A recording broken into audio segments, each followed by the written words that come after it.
That's what I primarily focus in my practice. But my other specialty that I tapped into about 3 years ago was immigration evaluations and psychological services. And so not only do I kind of help the global community, but I help clinicians get into this niche as well. And the main reason for that is because I'm going to go ahead and take the focus off of this, and I'm going to put it on me because I just feel like it's harder for me to kind of talk to people if, yeah, the camera's not on my face. Um, Totally lost my train of thought. I'm looking at myself and I'm over critiquing my physical appearance. So I really do apologize for that, y'all. But anyways, so immigration evaluations, I started that about 3 or 4 years ago. And I created this training after my wife came home and she was like, listen, so frustrated with this report. I had to send it back like 2 or 3 times. It had the wrong client's name on it.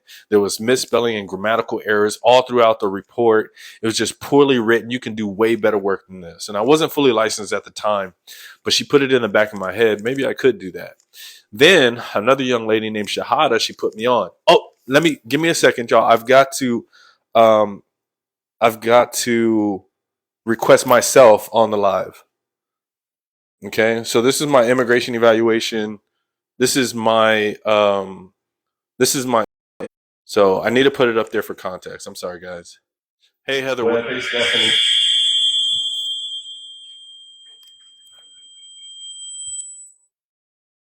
Okay, I'm gonna get it together. I'm sorry.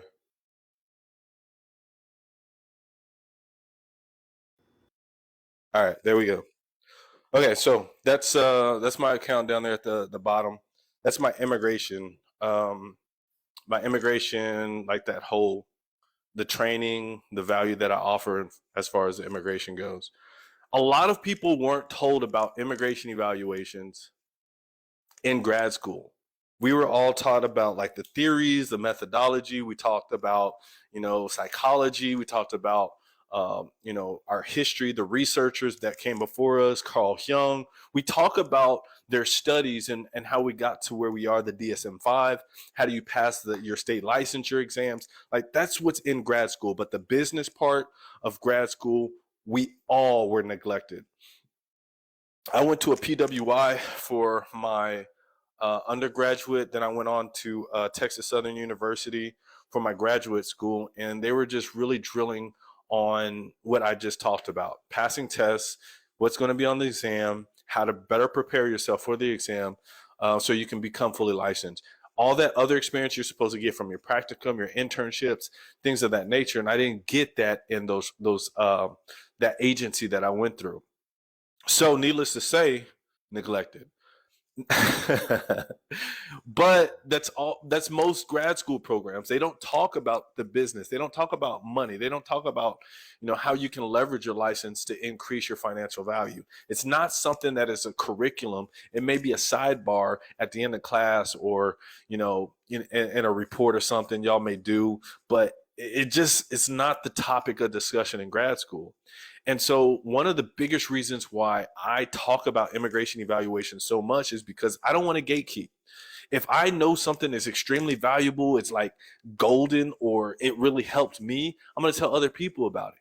And the thing about it is, a lot of people who speak other languages, not just Spanish, I'm not targeting the Hispanic or the Mexican, I'm not doing that. People who speak a second language, who go to grad school in the social service industry, a lot of them already know about immigration evaluations, but they don't talk about it with students who look like me. Why? Why? Are people who only have are people who speak other languages only qualified to do immigration evaluation psychological services? Are they the only ones to provide services to people from their community?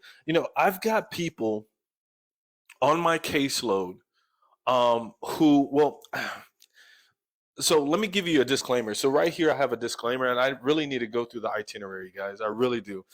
I start to rant because I'm so passionate about this. But what I do is I get referrals come through my office. Like, bring, bring, hey, I need a cycle.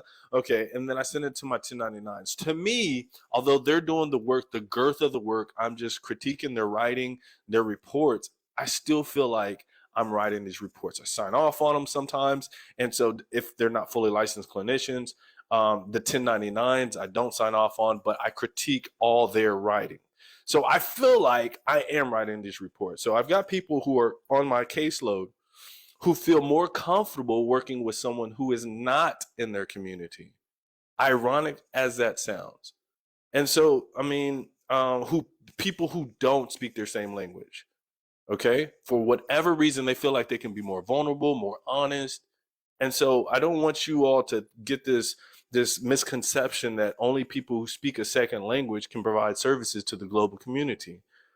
But anyways, I'm gonna get off my rant. I'm gonna get back on the itinerary. So today's webinar, I just really wanted to introduce myself and immigration evaluations while I'm ranting. If you want to, talk more, you want to ask questions, you want to get with me off social media, and you want it to be more private because people don't like social media interacting. You don't feel comfortable for whatever reasons, you can click on this. Well, you're not going to click on the link, but you can type in your browser beacons, beacons.ai/YGIE. Let's go. I'm going to go ahead and take you there. Let's go ahead and take you to that link right there. So at this link, you'll see a free consultation. I want to talk to anybody and everybody who has questions about immigration evaluations.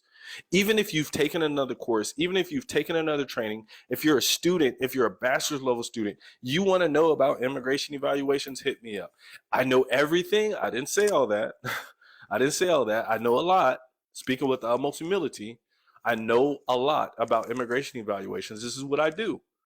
And so if you have any questions about providing services to the global community, please feel free to click on that Calendly link. My schedule is basically open. It's open.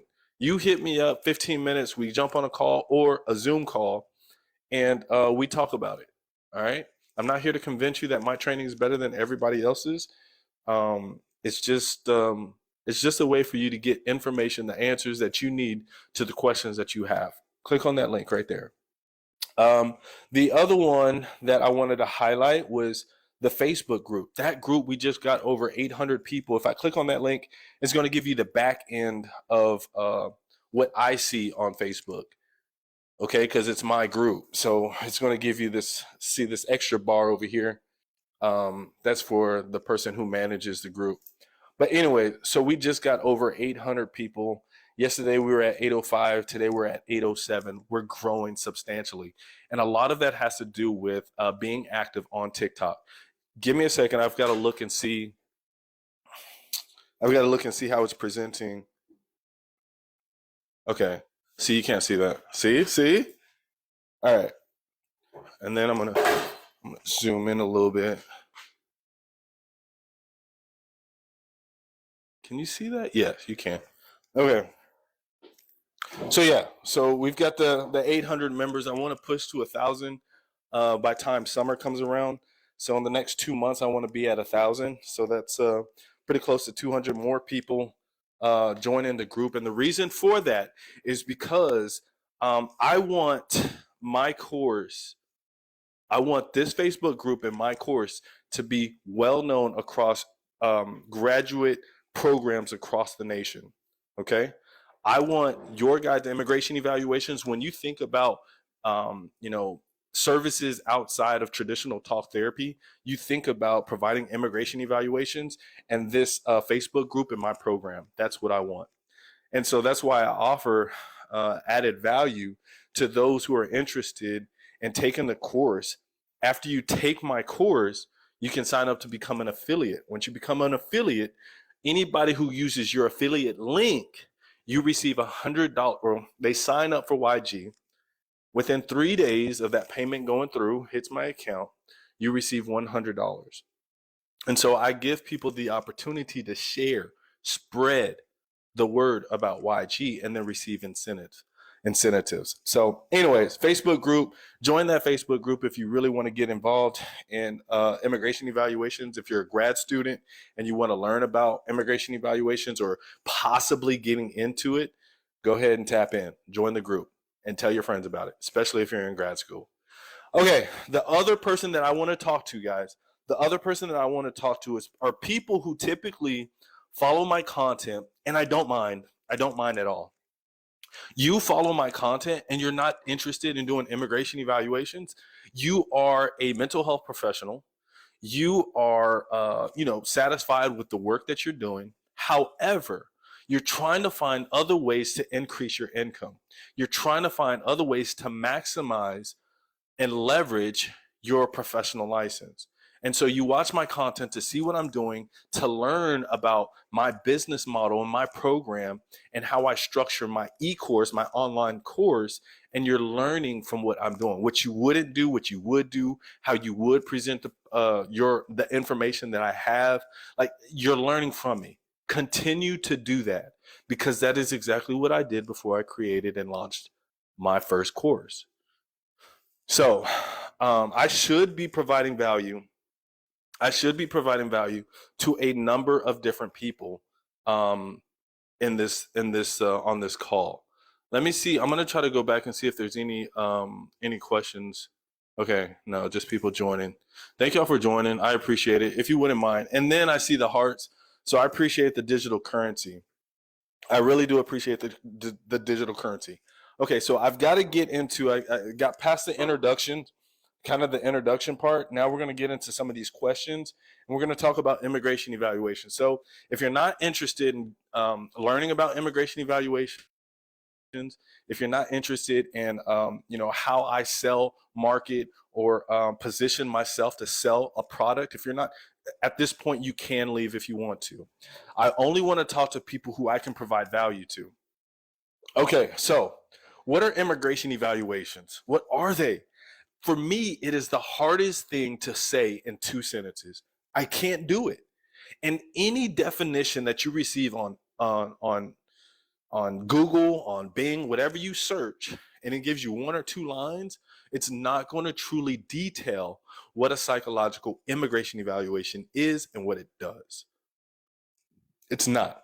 So with that being said, I need you to talk. I'm going to talk to you. With that being said, an immigration evaluation in general is a forensic interview. It is the administration of self-report measures, screeners, typically screeners and scales, and a written report. Those are the 3 major components of what an immigration evaluation is. What does it do? An immigration evaluation, it helps the courts, federal courts, make a good decision based off of their psychological impacts or possible impacts a person may have or has if they leave the country, if they return back home, or if they are deported. Okay, so your report, these evaluations help the federal judge and the courts make the best decision for this individual and the United States of America. You can't say that in 2 sentences. Okay, you can't do it. What is a forensic interview? A forensic interview is when you interview someone, you ask them questions, you gain information, interview someone, and you use the information to write up a report and submit it to the courts for legal decision making. Forensic interview. Okay. I first got my introduction in doing this when I was given the opportunity. I was granted by the Harris County Juvenile Probation Department in Houston, Texas, Harris County.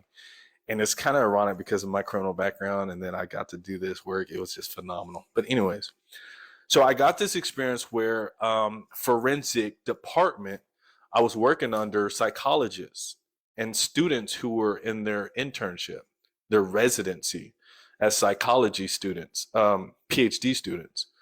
So they were getting ready to be psychologists, full-blown psychologists. They needed to finish their internship and take their exam, and they were psychologists. So I was in there bumping elbows with them, and I was writing some pretty shitty work. I went to a PWI for general psychology, and when I went to my master's degree in clinical psychology, I was really messing around. I was not taking it serious, and my report writing skills sucked. APA format sucked. And then when we get into the clinical writing part of the skill of writing immigration evaluations, like, I was horrible. But I wasn't doing immigration evaluation then. I was doing forensic psychological evaluations for kids who were referred to the juvenile probation department. However, my clinical writing skills sucked. So that basically says what an immigration evaluation is and what it does. Now, why would someone need an immigration evaluation report? This is good. You need to understand this. And I probably will talk about this every time I do a training. Okay. This is very important, y'all.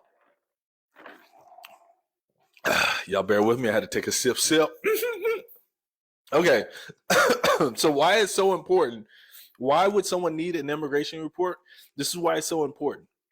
When they walk into your office, or when you get that referral, a lot of the times, it's not all the time, it's not 100% of the cases, but a lot of the times it's because their case is weak. A lot of the time it's because their case is weak. Now, the attorney may not tell the client that,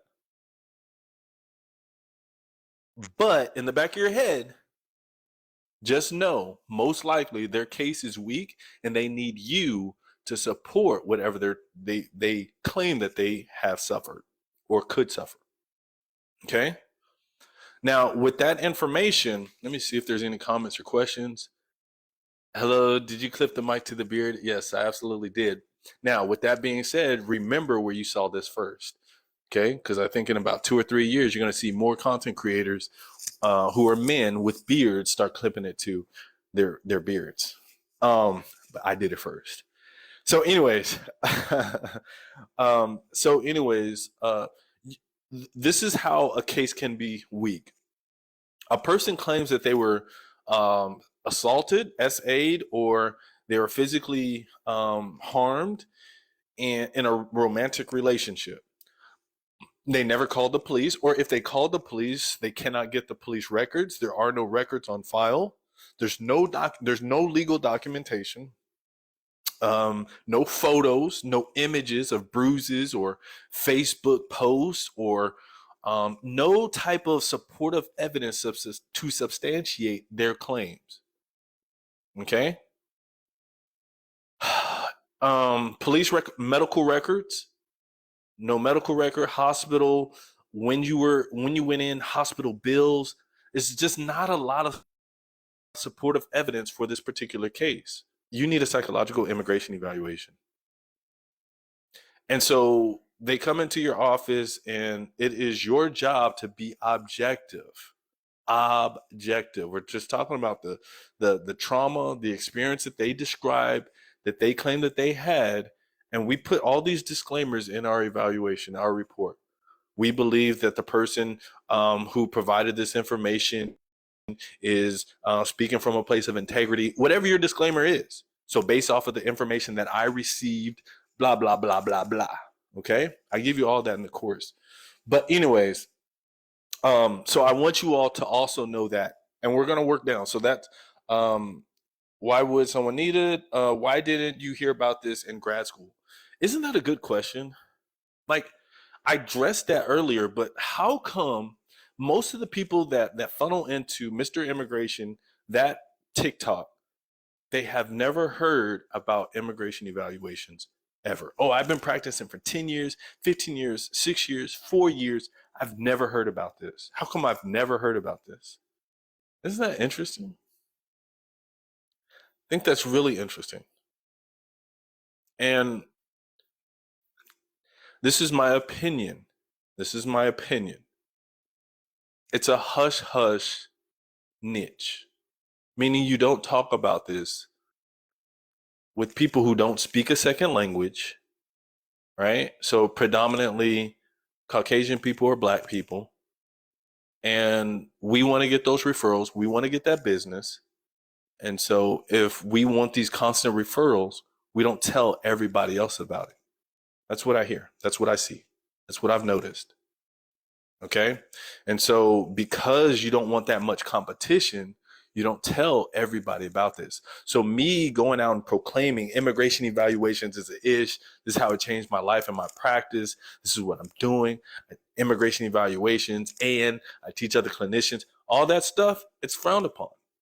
Other people do not like me talking about it. So this is what happens. They say it's not easy work. They'll say, I didn't say it was ever easy. I didn't say it was easy. But they will say, oh, this stuff is not easy. You're dealing with people's lives. Like, as a mental health professional, that's what we do. That's what we do. We are dealing with people's lives. We are impacting people's lives, whether it's traditional talk therapy or we are providing immigration evaluations. Both of these services are extremely valuable to human beings. So nothing is more valuable than the other. Oh, well, this family can get deported. Well, I'm dealing with someone who has depression. They could end their life.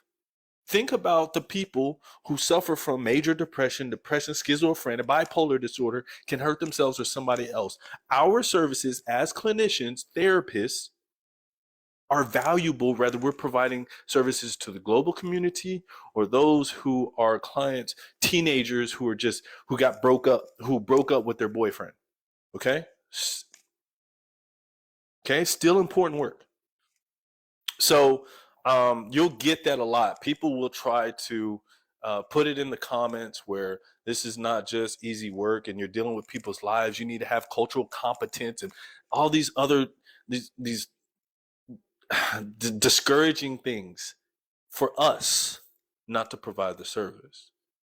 And so my Facebook group I just showed you is 800 people, over 800 people. Most of those people look like myself because I target people who look like myself. The reason for that, and Caucasians, and the reason for that is because nobody's going to tell us about this work that we are capable of doing. If we weren't capable and qualified, I wouldn't be talking specifically to a specific people. Okay? But for the most part, people who speak a second language, they know about immigration evaluations and services. Now, I did speak with someone a week ago, and she was a seasoned mental health professional, and she was older, and she said that someone approached her about doing a immigration evaluation, and she said that she had never heard about it. And this was a Spanish-speaking woman. So, it's just really not a popular niche. So the disclaimer that I gave out earlier, the disclaimer that I talked about earlier, and I'm going to get to the value, guys. So I'm going to get to the value here in just a second.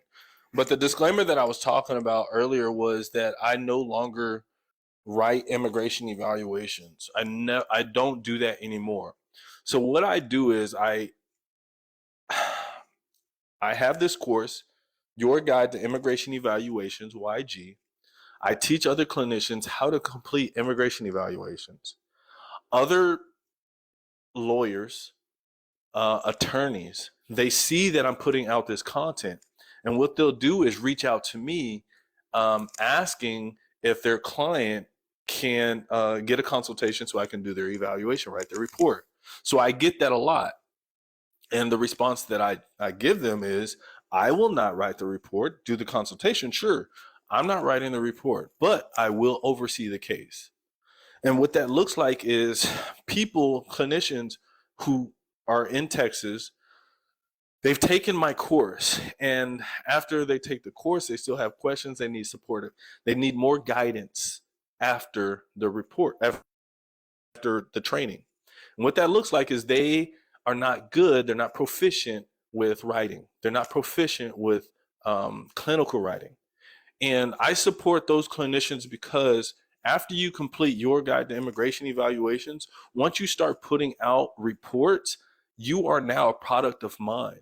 That product is a direct reflection of my work. I taught you, you went through my training, you received my certificate, I signed off on it. So I need you to put out great content. I need you to write good reports. So when these clinicians are not confident, when I review their work and I see how deficient it is, speaking with the utmost humility, and I tell them to be humble, okay? Because I was horrible. I got reports sent back to me 4 or 5 times, and before they did this to me, they said, listen, you're going to get mad. You're going to get upset. You have to be patient and be humble. I had reports sent back to me 4 or 5 times, all these red marks, and it was frustrating.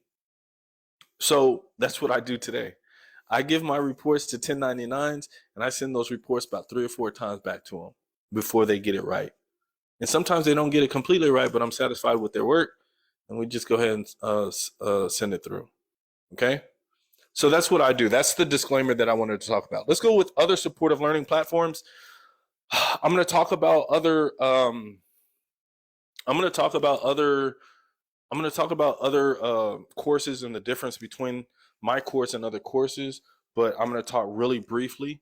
So the major differences, and I said this 100 times over the past 2 weeks. The major differences is this: I don't offer CEUs, nor do I offer a directory.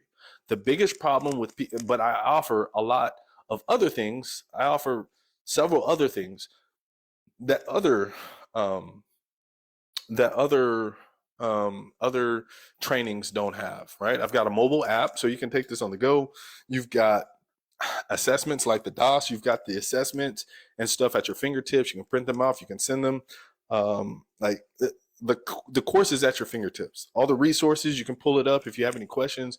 I've got a checklist online. Like, there's so much that I have that other courses do not have. And then on top of that, I just added um, a consultation on your first report. So once you get that first report and you do the forensic interview and you talk to them and you do all the assessments and the self-report measures, you send that off. After you do that and you start writing that report, or you need guidance on that report, I'm there for you from beginning to end on writing that report. And nobody else is doing that. I can guarantee you nobody else is doing that, because that is hours of patience and time. But that is what I'm willing to do to make sure you all are putting out a good product. Okay? There's a lot of value that I offer that others are not. I'm like knee deep. I'm embedded in providing services to the global community. Whether it's through business to business, you professionals out there who are licensed, want to start a side hustle, so it's business to business, or it's directly to the consumer, which are my clients. I'm embedded in providing services to the community. So let's get to the value. Okay, let's get to the value. This is the DOS, Depression, Anxiety, and Stress Scale. It's a 21 question or 21 inventory screener. And I want to talk about screeners versus full out psychological eval. So the DOS 21, it is what it is. It says depression, anxiety, and stress, 21 inventory, or 21 item scale or inventory. So this is a screener. Whenever doing these psychological evaluations, we are screening for PTSD, for anxiety, for depression. We are screening for those three biggies. Okay. If we find that there is significant depression, significant anxiety, or PTSD, whenever there is a significant level, high levels on this one, I believe, let's go to the scoring. Okay, let's go to the scoring. I'm going to blow it up a little bit so you can see it at home. When we get to extremely severe on any of these, extremely severe, these levels are elevated, then that's when we, in our recommendations at the consolidation, the conceptualization, the summary of our report, we're going to put specifically that this person needs to get further evaluated and receive services, and possibly seek out medical consultation for anxiety, depression, PTSD, whatever it is that they scored extremely severe or severe on. Okay? So these are screeners. This is not a full out psychological evaluation if you have PTSD, anxiety, or depression. They're not full out scales or tests that we are performing on these individuals. And so that's one of the reasons why I say to all my clients, you do not have to give a diagnosis based off of the DOS 21, the Beck anxiety, based off of whatever assessments that you administered.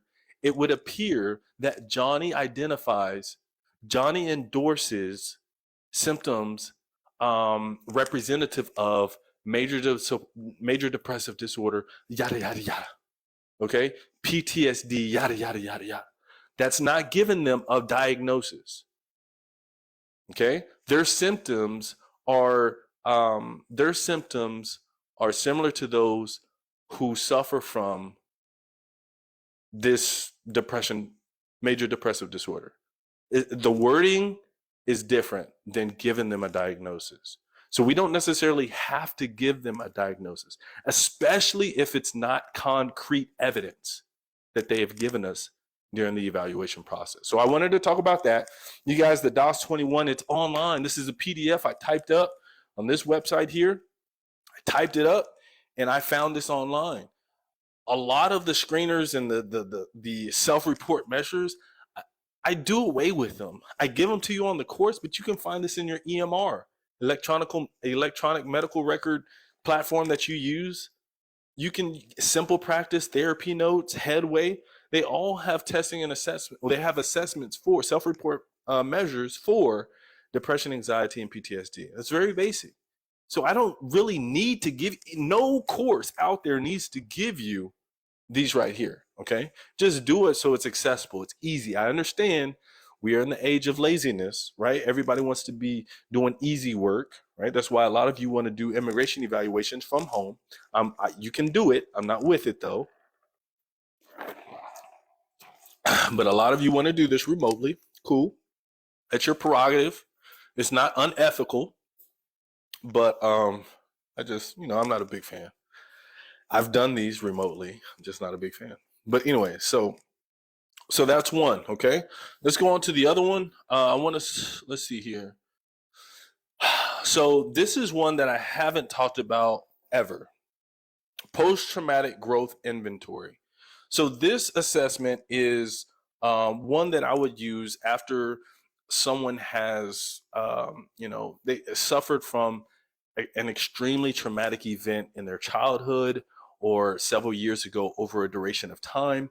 How are you doing now? And so this assessment here, post-traumatic, I need to put links so you all can go ahead and access these. But basically, the statements include the inventory are related to the following 5 factors. This is what it basically points out. It pulls out personal strength, okay, your personal strength to overcome, your new possibilities, so your hope and your ambitions, okay? Because sometimes people who have suffered post-traumatic stress from trauma feel like they're worthless. They don't want to live anymore. So new possibilities, they assess for that. Improved relationships, spiritual growth, appreciation for life. Okay, spiritual growth. A lot of people don't know this, even the mental health professionals.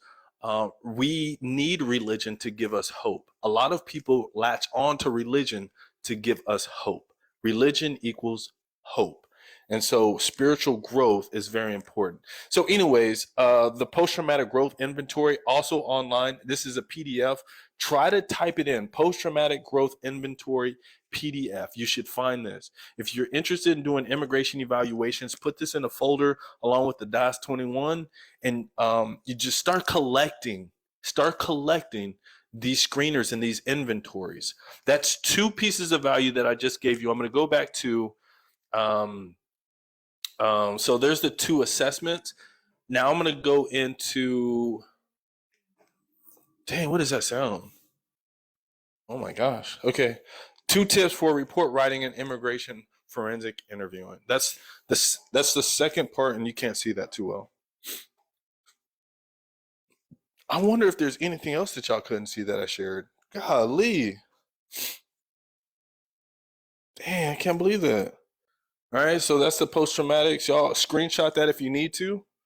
Go ahead. I'm going to give you all a few moments to screenshot that if you need that. You want to go ahead and look for this on Google. Go ahead and pull the PDF on that, the DOS 21 if you don't have that already.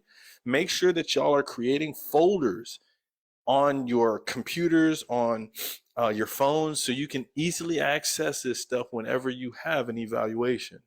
Okay, then you can bump it. You can even, create a folder of testing and assessments. self-report measures. Then in that folder, you have another folder for depression. You have another folder for anxiety, for PTSD. And some of these screeners can go in different, in more than one, because the DOS 21, it can assess for depression, anxiety, and stress. So anyways, you guys get kind of what I'm talking about on that. So you have post-traumatic growth inventory and you have the DOS 21. All right. Make sure y'all screenshot of that. You all, I'm talking not to just the seasoned clinicians, but also students. So that is why I'm breaking it down like this. Y'all screenshot and look for that later on. Okay, let's go back to this part here because we're about to wrap it up. All right, I'm going to give you 2 tips for report writing and immigration forensic interviewing. The first and foremost, that the first tip that I'm going to give you is do no more harm. That is one of our bylaws. That is one of our moral and ethical values that we're supposed to stick to. Do no more harm during the evaluation process. What does that look like? People suffer from all types of trauma, and it may appear that they're okay with telling their story, especially if they're with a family member, a lover, a partner, a romantic partner, their children. So a lot of times they need to stay stiff, stay strong, because we value strength, especially in the Western culture. You can't be weak. So whenever we start poking and digging deep, okay, some things that they may have talked about with their attorney. When we start digging deep, we open up wounds. When we open up wounds, we are not in the position to heal them because we are doing an evaluation. This isn't therapy. So if I am working with someone, let me make sure my mic is still on because it goes out. I hope y'all can hear me. If you cannot hear me, make sure that y'all put something in the chat and let me know that it's going out. I'm going to bring it over here so I can see it a little bit more. Thank you for the likes. Whoever liked, I don't know who it was. Let me see who liked. I can't see who it is. I'm so sorry. The reason why I can't see it is because this is one account that I'm a guest on, and the actual thing that shows everybody's interaction is something I'm using for my camera. So I can't see. But I appreciate it. Thank you for the likes. Digital currency. Thank you. I value that. Dang, I forgot what I was going to say, guys. So when someone has suffered trauma, they've got to be strong, all these other things, and we can't open up these wounds. We can't peel back those layers. They start crying. And then what are we there for? To get information. I just need information so I can put together this report and I can help the courts and you. Okay. But when they start talking about trauma and you see that they're going down a path to where it's hurting, it's stinging, it's triggering, you've got to ease off the gas. You have to ease off the gas. The more details they give you, the more value you can put in your report, the more you can conceptualize it and tie the two, the mental health, the trauma challenges that they may have suffered, and the immigration proceeding and process if they are deported. However, you've got to be good at this. This is where a good evaluator comes into place. How do you ask certain questions without forcing them or encouraging them to be re-traumatized? You've got to assess to see when it's okay. I had a client who was he was physically attacked and beat up in a robbery. Okay, he was beat up in a robbery, and he was older. It was like 3 or 4 years ago.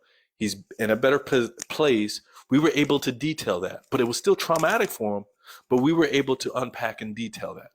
Okay. Yeah. One of the guys had, and then the other dude, and they were black dudes, and blah, blah, blah, blah. And we talked about this. We unpacked it. Okay. That's another piece of value that I offer. In the course, I got permission to record a interview, a forensic interview. Said, can I use this for training purposes?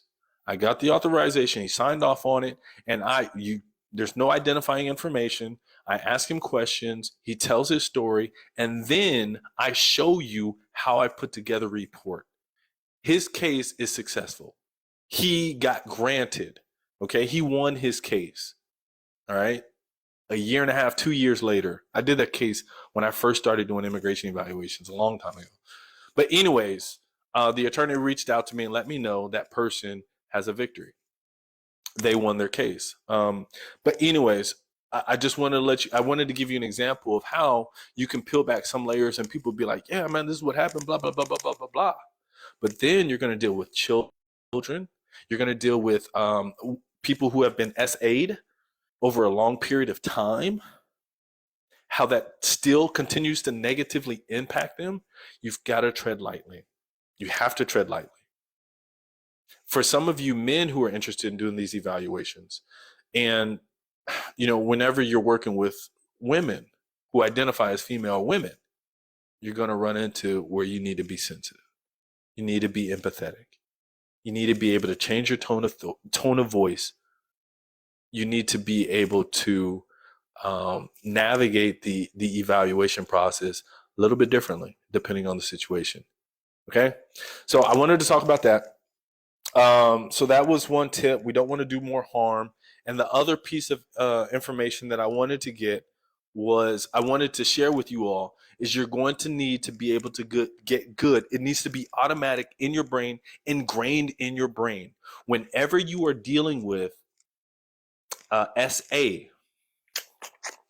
S assault. I'm trying to talk in code. I know some of y'all may not be as young, but because TikTok is so strict on their community guidelines, I have to speak in code, okay?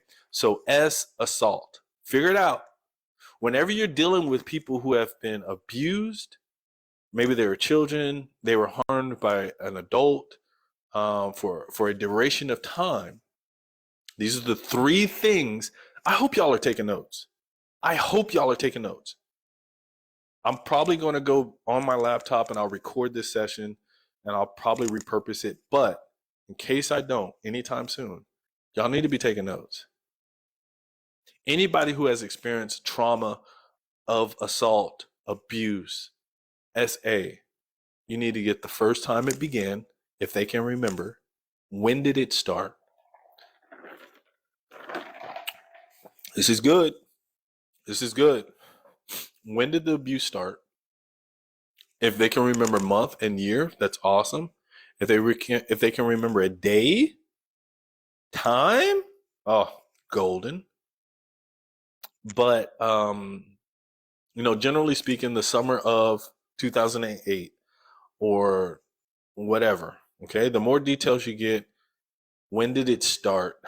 Then the next one is, can you remember the worst time? Whatever it was, whether it was a physical abuse or SA, can you remember the worst time? When was it at its worst? Okay. The third, when did it stop? Sometimes it hasn't. When it hasn't, your case gets even more difficult because sometimes you have to file, you have to report, mandated reporters. Even if the police are involved, you have to cover yourself. CYA. So it gets a little bit more difficult if the abuse has not stopped. Okay? Or if, the assaults have not stopped. That's an APS, Adult Protective Services referral. So when did it begin? Can you tell me or describe the worst time, the worst event, the worst day, whatever it was, and when did it stop? Those are, if they can give you days and times, that would be awesome. But around about, generally speaking, what season, what month, what year, generally speaking, that is the information that we need to make sure that we are conveying an accurate and effective report. Okay, those are the type of details the courts need to make a good decision and the attorney need to help support their client. I think that's enough value for one day. I think that's enough. I'll put y'all to sleep. All right, you guys, I want you all to, this here is a customer satisfaction survey. That is a link that I don't expect for you all to get, but that is a satisfaction survey that I sent out to those who have already taken the Your Guide to Immigration Evaluation course, the training, and some of the feedback that I got was I need to fix up my certificates, which I did. I'll address that in a minute. They wanted more. They needed more coaching, and instead of offering $100 an hour or some type of group coaching program, just added a free to those who complete the course, get their certification, and then their completion certificate, and then let me make sure that the screen doesn't go black. They complete their certificate and then they get their first report. And then that's when they can reach back out to me and they can we can start the process. I can hold their hand. I can hold their hand as they complete their first report. And so if you all are interested in doing immigration evaluations, I want to start doing these trainings more often, more frequently. Some of you have already, those who are on this live or watch the replay, have already signed up to be in this course, this training. You haven't started yet or you haven't finished it. If you have any questions or you need help, make sure that you schedule a call with me. I may be on the road. There may be a baby in the background. However, I'm still going to address your questions that you have in that free call. Okay, so schedule that call. And then the last one is join the Facebook group. Those of you, I saw on my computer that I got a couple of notifications of people who wanted to join while I was on right now. Why is that screen cut off like that, y'all? I don't know. But anyways, so join the Facebook group if you are just interested, or if you just kind of want to learn my business model. You want to see how I put things together, how I'm working on, this course, this training, how I'm pitching this out. There's lots of mental health professionals out there who want to know how they can create a program and how they can do business to business marketing and selling, but it's got to be valuable. You have to make sure that you are putting a valuable product out there that people want and need. Once you put out a valuable product that people want and need, you don't have to sell it. It sells itself. So I'm going to tell you all a mistake that I made. This is bonus. The webinar, the training is over with. I'm going to share a bonus with you guys. Okay. My allergies are acting up. All right, here we go. What's included? All right. So when I first launched this course, I had the price at $197. Big mistake.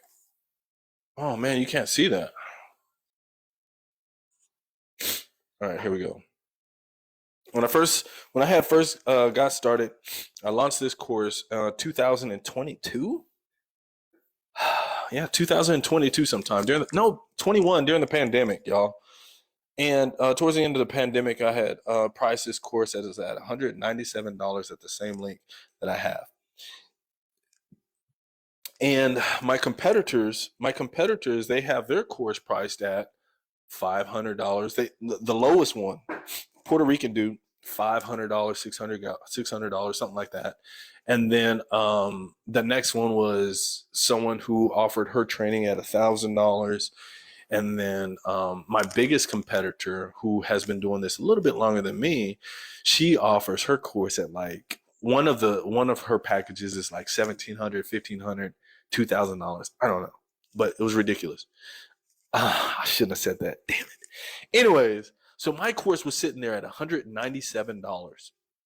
My course was sitting there at $197. And so what that looked like was I was missing something. The price in itself is a communication of value.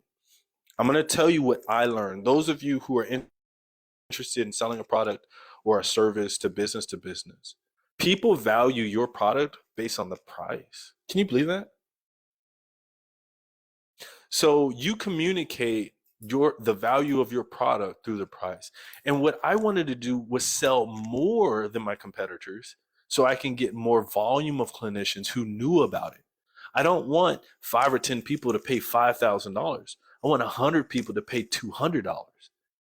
Okay, maybe, so the result may not be as much money, but the result would be more impact. And I had a desire to create more impact and increase my revenue, my income. I want impact. I want Every grad school that has a master's program in psychology, counseling, therapy, social work, I want them to know about immigration evaluations.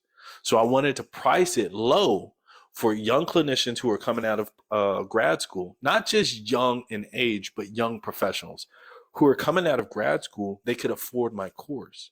So I priced it at 197. Then it was also in beta. I didn't have a lot of the value that I have now.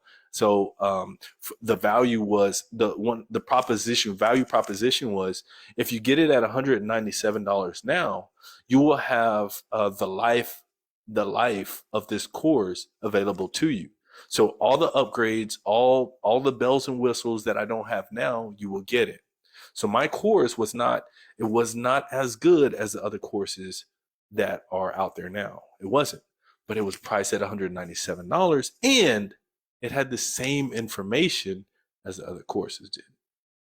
Now, over the past couple of years, I raised it to $397, and now I'm at $497. And I said that I vow never to go over that. Now, it's got to be something spectacular that I add to this course where I have to increase the price on it. But right now, it's $497. And the reason for that is because I am communicating the value of my course through my price. If other courses are priced at $1,500, $1,700, $1,200, $1,000, $500, and my course is priced at $397, what is it missing? What is it missing? And so, so that's why it's priced at what it's priced now. The value is still undervalued. It's still undervalued. That price is still undervalued. This course is $1,000 product, easy. The reason why, let's say that you spend $497 on my course. I think it comes out to like $530, $520 with tax and everything. So let's say you pay that money today. Your first immigration evaluate, you get all of that back. Okay? So your hustle should be on getting your first report, charging them how much you spent to look, man, I'm giving y'all so much game, but your focus should be on getting your first report. And I give you all the marketing and all the help, the strategies that you need to go hustle and get that. But you get that back after your first report. And then after that, it's just evergreen. It's green. It's green. It's green. So you have the ability to fish for a lifetime. And that's what I talk about. Immigration evaluations, learn how to fish for a lifetime. Throughout the lifetime of your career, you have this skill down. You can always revert to doing immigration evaluations and making a significant impact and creating a significant income for yourself. So I wanted to give you a breakdown on that. That was the biggest mistake that I made. Those who are interested in selling a product or a service, make sure that you price it competitively with your competitors, or respectively speaking, because people are not going to value if you're giving them too much value. They're not going to see the value in you or your course or your training if it's cheap. Okay, y'all, I'm jumping off. I've got some things I need to do, and I'm going to prepare to send out an email. I'm going to probably download this so you all can get the replay if you're interested in doing that. Make sure that you all click that link, and beacons.ai/YG, so you all can jump on a call with me if you have any questions. I'm here for it. Like, this is what I do, guys. I love teaching. I enjoy teaching. I love it. So if you are interested in doing immigration evaluations, if you're interested in servicing the global community, make sure that you follow me. Make sure you jump on that Facebook group and you tap in. I'm here to help. Thank y'all.